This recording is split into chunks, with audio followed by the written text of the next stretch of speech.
you're gonna watch this video. This is what you want to do. It's worth your time to watch this video. That was already decided the moment you saw the title of this video, which I don't even know what the title of this video is because I haven't made the video yet. Actually, here we go. Talking about ultimately why people are annoying and don't realize it, I think is kind of a good theme of this. So go ahead and take it away. What were you just starting to tell me? Well, this one is when you're in conversations, maybe there's multiple people there usually, and you're telling a story, you know, what happened to you, and you're, you know, when you got your truck stuck or whatever, and you know, you telling the story, but then someone else gets in and they're going to tell their story.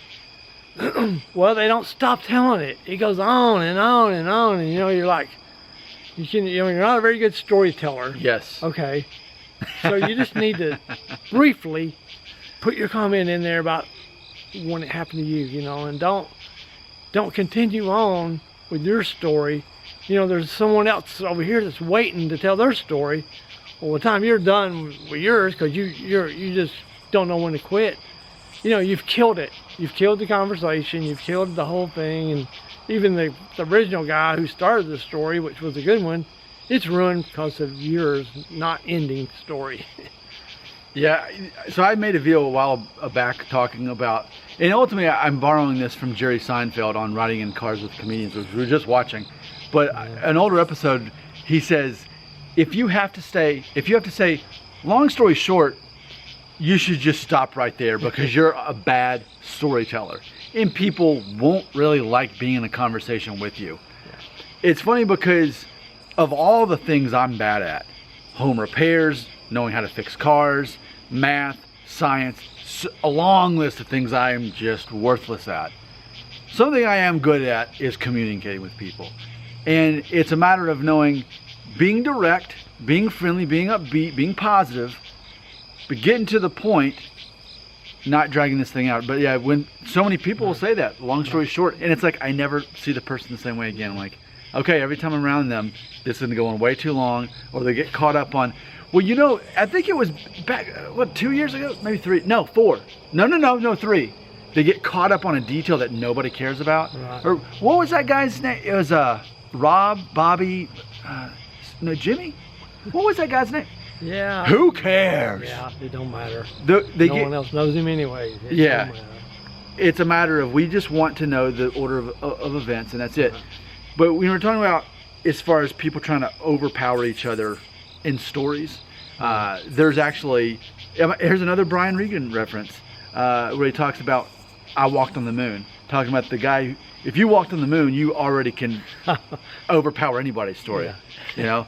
Well, I was able to hike this mountain. Well, I walked on the moon. Like, you're always going to win.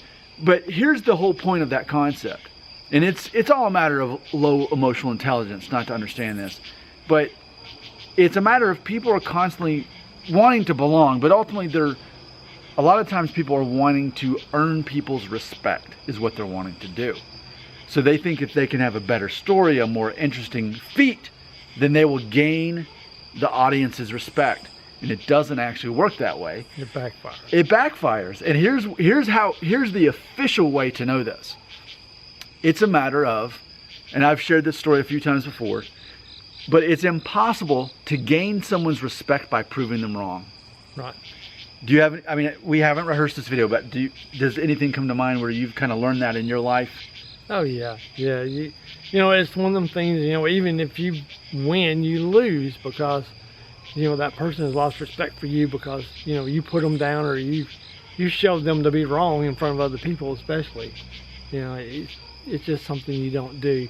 You just take it, you know, okay, well, I know I'm right, and just leave it. Yeah, I'm willing to share a few stories on this that, and see, we have sensors out here, so as long as we, yeah, so that's all I have to, I don't even have to run around off camera. I can just walk here, jump, and then it comes back on. So, because it's a perfect studio out here. Yeah. Second half of September, there's no bugs. You just hear the nice soundtrack. We got enough lights from the garages. We got a shop over here in the garage over here, but as long as we keep those out of it. But here's a couple stories that I may have told you these before, probably not. But both of these stories take place where I used to work, because 2 years ago, the place I worked after 12 years, they basically shut down that branch. And that's why I was unemployed for 6 months, stay-at-home dad, before I got the current job I have now, making nearly double the income. So life is great.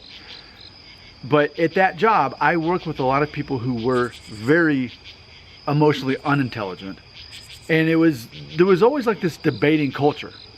And I had just probably turned 35, like my brother-in-law did today. 35, I've talked about this all the time. 35 is a very important age for a man, because that's when he starts realizing his identity is not based on what other people think of him. And his emotions are under his own control, not other people. And all these things you start realizing by default by 35. So I was like 34, 35 when these stories take place. And these stories are important because they help define me in being able to say that message.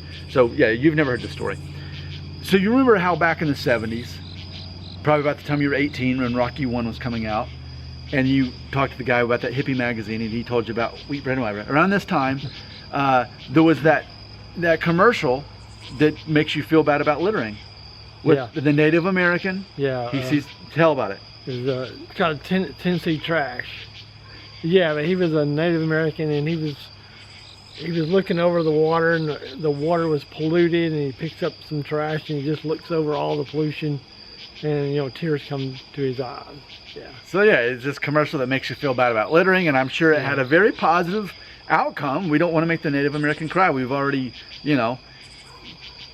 due to the United States government, killed most of them, moved them away. It's a tragic thing. So on top of that, we don't want to add insult to injury and litter and make some of the few Native Americans remaining crying over our littering. Very effective. And we all know that to be a Native American man, right? Well, I knew different. I knew that he's not Native American. I saw I Love the 70s on VH1 years ago, and they explained it's an Italian actor, because there's not a whole lot of Native American actors, especially not in the 70s when they made that commercial. So because there's not a lot of Native American actors, they had to settle for an Italian American. And I knew he was an Italian American. One of my coworkers, no, he looked just like a Native American. He definitely was Indian. No. I was like, so kind of calmly, I was like, how about I bet you $5? Without looking it up right now, you tell me $5, are you in or out? I know for a fact he's not Native American, he's Italian. He's an Italian American. And so the guy takes the bet. So then immediately I'm like, you go for it. Go ahead and look it up right now. Now that the money's on the table. Because for me, I don't gamble, but that was just like, I'm making $5 because I already knew. So he looks it up and he's like, well, and he kind of got upset with me. And to make it even worse, I was his boss. So this guy's like 20 years older than me. I'm his boss. And I'm making a bet with him. So that made it even worse. I'm his supervisor. So he looks it up. He's like, well, yeah, I guess you're pretty much right. One of his parents was from Italy. The other was from Sicily. And technically Sicily isn't actually technically Italy. He's like, but yeah, okay. So he walks over to my desk and throws me a crumpled $5 bill. So that was like strike one lesson for me. I could tell he felt defeated. I didn't impress him with my knowledge. He like lost respect out of that exchange. And then I'm like, I got $5 out of this, but I've really lost everything. I've lost this man's respect for me. Yep. Okay.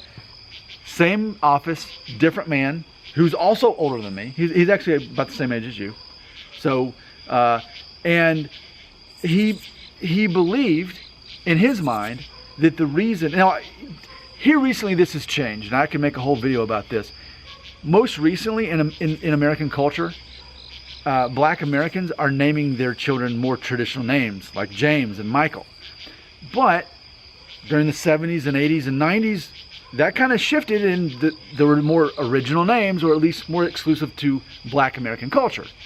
And we all know that. That's a fact. Not ashamed of that. That's not embarrassing. We can openly talk about that. But I am seeing a swing around now where I'm seeing at my son's school where he's got friends that their names are more traditional, more traditional names. So in our office, this one guy, he's like, well, you know why they have different names, right? And so then he goes on to tell me the story, and he'd said this so many times. He told the story multiple times as if we never heard it. And every time I just kind of shook my head and I didn't say anything. But in his mind, he was told years ago by a doctor friend that was going through medical school in Florida that the reason Black Americans had different names was because it was tired interns in the middle of the night, babies were being born, and the parents didn't have a name for the baby, so they just left it to the intern to name the baby. So after they ran out of James and Michael and Scott and all these names, then they just had to start making up names. And that's why we had more obscure names that kind of showed up in the 70s, 80s, and 90s. And I just thought, does he actually believe this? So finally, I couldn't hand him, I just called him out on it. I was like, look, you know the real reason they have different names during that time, right? And he went on to tell me the story. I was like, actually, let me tell you the truth. This is actually what it is. It's a matter of, during that time, it was a matter of basically rebranding. As Black culture, as Black Americans, they wanted to have something that was exclusive to their community and their culture. So they came up with these names that kind of got passed along, and that became exclusive to them. It was a sign of identity for them, a dynamic community. We all want to belong. Well, understandably, coming out of the civil rights movement and how horribly Black Americans were treated and abused, it was this sense of identity. And that's why those names existed. My theory is now, while we're coming back to more traditional Anglo-Saxon names in Black culture, is because I feel that culturally what's happening is there's better opportunities for you despite whatever your ethnic background is. You can be something other than Anglo and still have the same opportunity. We're seeing more of that happening. We're seeing, and it's funny because, like, for me, like, I now see in Nashville, I'll see Black men riding motorcycles. I didn't used to ever see that before. I see it all the time now. And so, like, we're seeing a cultural shift. I accept that. So with all that being said, I told the guy, basically, that's not what you believed. I even said, I think someone was kind of pulling your leg or something years ago when they told you the story. That's not actually how it is. And his response was, well, I'm sorry that I offended you. And I said, well, I'm not offended by it. It's just that I just want you to know the truth, because I think someone long ago was joking around with you, and you're carrying this idea that's not true. It's a matter of accepting Black Americans with their own culture and community and accepting them for that. And that's just how it is. That's fine. But it's not because a tired intern in Florida was running out of names. How do you run out of names? Just, it was not even real. So as I explained that, I proved him wrong, because other people started agreeing with me. Things were never the same after that. And that day was even a turning point. I even shot a video for this channel basically saying it's impossible to prove another man wrong, or even if you can, you never should. Right. You lose the respect. So ultimately, what do you do in the remaining 2.5 minutes of this video? What do you do when you know someone's wrong? Do you correct them? Is ultimately, what you have to ask yourself. Is it worth correcting them? Right. If it don't matter, don't correct them. If it's not hurting you or hurting someone else, let it go. Just walk away. Yeah. It's not worth it. Because often if they cared enough to bring it up, it's something that's part of their identity. And I've talked many times about identity protective cognition. When you believe something is true, and it's a big part of your identity, then you're going to defend that. And you actually you feel hurt and attacked when someone is speaking against what you already believe. Whether it's religion or politics or whatever it is, or even just trivia, that person feels attacked. So in a matter of being a likable person, it's a matter of just letting people believe what they want to sometimes. Most of the time, you're better off just letting them believe it. So 2 things brought up in this video that why people don't like you. 1, you're a conversation killer because you don't know how to tell a story and you don't know when to quit. And the second one is, you don't always have to be right and prove that you're right. If someone's wrong, let them be wrong if it don't hurt. And that's 15-minute video. It took us 15 minutes. So did we take too long to say that? I better turn off the video. Comments right here.